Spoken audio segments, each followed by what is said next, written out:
Syirik yang sering tak disadari. Banyak orang begitu takut terjerumus ke dalam zina. Mereka merasa jijik terhadap perbuatan itu. Karena tahu zina adalah dosa besar. Tapi, ironisnya, tanpa sadar, mereka justru melakukan dosa yang jauh lebih besar, yaitu syirik. Dan yang paling menyedihkan, syirik ini kadang dilakukan oleh orang-orang yang rajin sholat, sering ke masjid, bahkan terlihat solih. Astagfirullah. Saudaraku, dalam Islam, ada dosa besar, dan ada pula dosa yang paling besar. Zina memang dosa besar, sangat besar, tapi zina tetap bisa diampuni. Asalkan kita bertaubat dengan sungguh-sungguh. Namun, ada satu dosa yang tidak akan diampuni oleh Allah jika seseorang meninggal dan belum sempat bertaubat darinya, yaitu syirik. Quran Surat An-Nisa 48. Sesungguhnya, Allah tidak akan mengampuni dosa syirik, dan Dia mengampuni segala dosa yang selain dari syirik itu, bagi siapa yang dikehendakinya.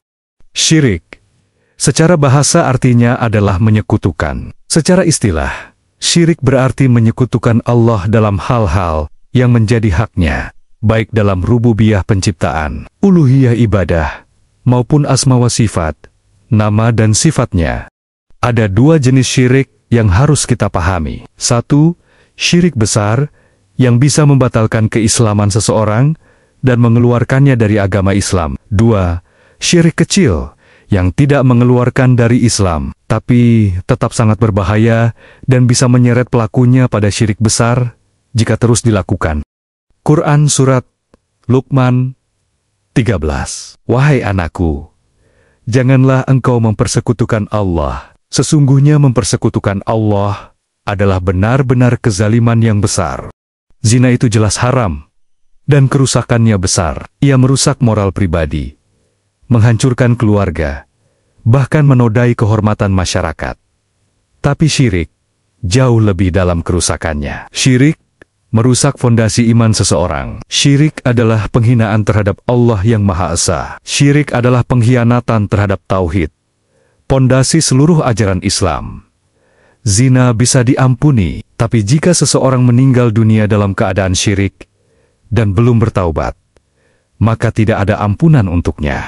Sabda Nabi Muhammad, maukah kalian aku beritahu tentang dosa yang paling besar? Kami menjawab, tentu. Beliau berkata, menyekutukan Allah. Hadis riwayat Bukhari dan Muslim. Saudaraku, yang paling berbahaya dari syirik adalah ketika ia dilakukan tanpa disadari. Inilah yang disebut syirik khafi, yaitu syirik yang tersembunyi. Mari kita bahas beberapa contoh nyata dari kehidupan sehari-hari. Pertama, menggunakan jimat untuk keberuntungan. Cincin, kalung, tulisan Arab, potongan kulit binatang, atau benda-benda mistik yang dipercaya bisa membawa keberuntungan atau melindungi dari bahaya. Kalau seseorang percaya benda itu bisa memberi manfaat atau mudarat tanpa izin Allah, maka ini adalah syirik besar. Jika hanya menjadikan benda itu sebagai wasilah, tetap saja ini termasuk syirik kecil. Sabda Nabi, barang siapa menggantungkan jimat, maka sungguh dia telah melakukan syirik. Hadis riwayat Ahmad. Kedua, percaya ramalan zodiak atau bintang, zodiak, horoskop, ramalan shio, atau ramalan jodoh. Meski banyak yang menganggap ini cuma iseng, tapi jika seseorang mempercayainya, ini termasuk syirik besar. Kalau cuma membaca untuk hiburan, tetap haram, karena bisa merusak keimanan secara perlahan. Sabda Nabi, barang siapa mendatangi peramal dan membenarkan apa yang dikatakannya, maka dia telah kafir terhadap apa yang diturunkan kepada Muhammad. Hadis riwayat Ahmad, Abu Dawud. Ketiga, datang ke dukun dan paranormal. Mau cari jodoh, mau tahu masa depan, mau sembuh dari sakit, banyak orang mendatangi orang pintar. Padahal, sejatinya, itu dukun. Bahkan kadang mereka menyamar jadi ustadz, membawa ayat, menggunakan jubah, dan berucap seperti ulama. Sabda Nabi, barang siapa datang ke dukun lalu membenarkan perkataannya, maka sholatnya tidak diterima selama 40 hari. Hadis riwayat Muslim. Keempat, sumpah demi selain Allah. Contoh yang sering kita dengar. demi ibuku, demi langit dan bumi, demi malaikat. Padahal, sumpah hanya boleh dilakukan dengan menyebut nama Allah, karena jika bersumpah atas nama selainnya, itu termasuk bentuk kesyirikan. Sabda Nabi, barang siapa bersumpah dengan selain nama Allah, maka dia telah berbuat syirik. Hadis riwayat Abu Dawud, Tirmizi. Setelah terjatuh dalam syirik, mari kita segera bertaubat. Setiap manusia pasti pernah berbuat salah dan khilaf, termasuk terjerumus dalam dosa besar seperti syirik, menyekutukan Allah dengan sesuatu selainnya. Mungkin dulu kita tidak sadar, mungkin karena ikat-ikatan, kurang ilmu, atau karena terbujuk rayuan dunia. Namun, yang paling penting sekarang adalah menyadari kesalahan itu dan segera kembali ke jalan Allah.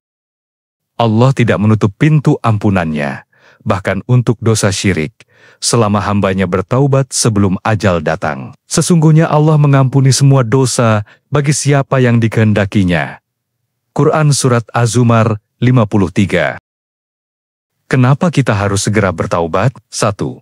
Karena syirik merusak tauhid. Syirik menghapus pondasi keimanan. Seluruh amal bisa menjadi sia-sia bila seseorang meninggal dalam keadaan menyekutukan Allah. 2. Karena Allah Maha Pengampun dan Maha Penyayang. Tidak ada dosa yang tidak bisa diampuni oleh Allah, asalkan kita benar-benar ingin berubah dan memperbaiki diri. 3. Karena hidup tidak ada yang tahu sampai kapan. Kita tidak tahu kapan ajal menjemput, maka jangan tunda taubat. Setiap detik adalah kesempatan untuk kembali kepada Allah. Bagaimana cara bertaubat dari syirik? Syirik adalah dosa terbesar dalam Islam, yaitu menyekutukan Allah dengan sesuatu yang lain. Dosa ini sangat berat, karena langsung merusak pondasi iman dan tauhid kita kepada Allah. Namun, meskipun syirik adalah dosa besar, jangan pernah merasa putus asa. Allah Maha Pengampun, dan selama kita masih hidup, pintu taubat selalu terbuka lebar. Tidak ada dosa yang terlalu besar untuk diampuninya, asalkan kita sungguh-sungguh ingin kembali. Berikut adalah langkah-langkah taubat dari dosa syirik, agar diterima oleh Allah Subhanahu wa Ta'ala. Pertama, tinggalkan semua bentuk syirik, baik besar maupun kecil. Langkah pertama dan paling penting adalah berhenti sepenuhnya dari segala bentuk kesyirikan, baik itu menyembah selain Allah, percaya kepada dukun dan ramalan, memakai jimat, bersumpah atas nama selain Allah, atau mengandalkan kekuatan selain Allah dalam hidup. Semua itu harus dihentikan segera, tanpa ditunda-tunda. Kedua, menyesal dengan sepenuh hati dan memohon ampunan. Rasa penyesalan yang tulus adalah tanda hati yang sadar dan ingin berubah. Menyesalilah karena telah melakukan dosa itu, dan ucapkan istighfar memohon ampun dengan sungguh-sungguh. Katakan dalam hati dan lisan, "Ya Allah, ampunilah aku tidak tahu, atau aku lalai, aku sungguh menyesal." Ketiga, lakukan taubat nasuha, taubat yang sungguh-sungguh. Taubat nasuha adalah taubat yang dilakukan dengan ikhlas, dari hati yang paling dalam, dengan niat kuat untuk tidak mengulangi perbuatan tersebut. Allah menyukai hambanya yang kembali dengan sepenuh hati. Tanamkan dalam diri bahwa kita ingin memperbaiki diri dan mendekatkan diri kepada Allah. Keempat, pelajari ilmu tauhid dengan benar. Banyak orang terjatuh ke dalam syirik karena kurang memahami hakikat tauhid, yaitu mengesahkan Allah dalam segala hal. Ibadah, doa, harapan dan cinta. Dengan mempelajari tauhid secara benar dari Al-Quran dan hadis yang sahih, kita akan tahu batas antara tauhid dan syirik, sehingga bisa menjaga diri dari kesalahan yang sama di masa depan. Kelima, jauhi lingkungan yang menjerumuskan ke dalam syirik. Lingkungan sangat mempengaruhi hati dan tindakan. Jika kita berada di lingkungan yang dekat dengan perdukunan, ramalan nasib, kepercayaan mistis, dan orang-orang yang mempermainkan agama, maka kita akan lebih mudah tergelincir kembali. Carilah lingkungan yang mendekatkan kita pada Allah, teman-teman yang saling menasihati dalam kebaikan, dan tempat belajar agama yang benar. Quran Surat Az-Zumar 53. Katakanlah Muhammad, wahai hamba-hambaku yang melampaui batas terhadap diri mereka sendiri, janganlah kamu berputus asa dari rahmat Allah. Sesungguhnya Allah mengampuni semua dosa. Sungguh, Dialah yang Maha Pengampun, Maha Penyayang. Syirik adalah dosa yang berat, tapi rahmat Allah lebih luas dari dosa-dosa kita. Selama kita masih hidup, masih ada kesempatan untuk memperbaiki diri. Jangan biarkan masa lalu menenggelamkan kita. Mulailah hari ini dengan taubat yang tulus. Dan insya Allah, Allah akan membukakan jalan cahaya untuk kehidupan yang lebih baik dan penuh keberkahan. Mari kita berdoa kepada Allah agar dilindungi dari berbuat syirik. Ya Allah, aku berlindung kepadamu dari melakukan syirik kepadamu, sementara aku mengetahuinya, dan aku memohon ampun kepadamu atas apa yang aku tidak ketahui. Kalau video ini bermanfaat, bantu share ke orang-orang terdekatmu.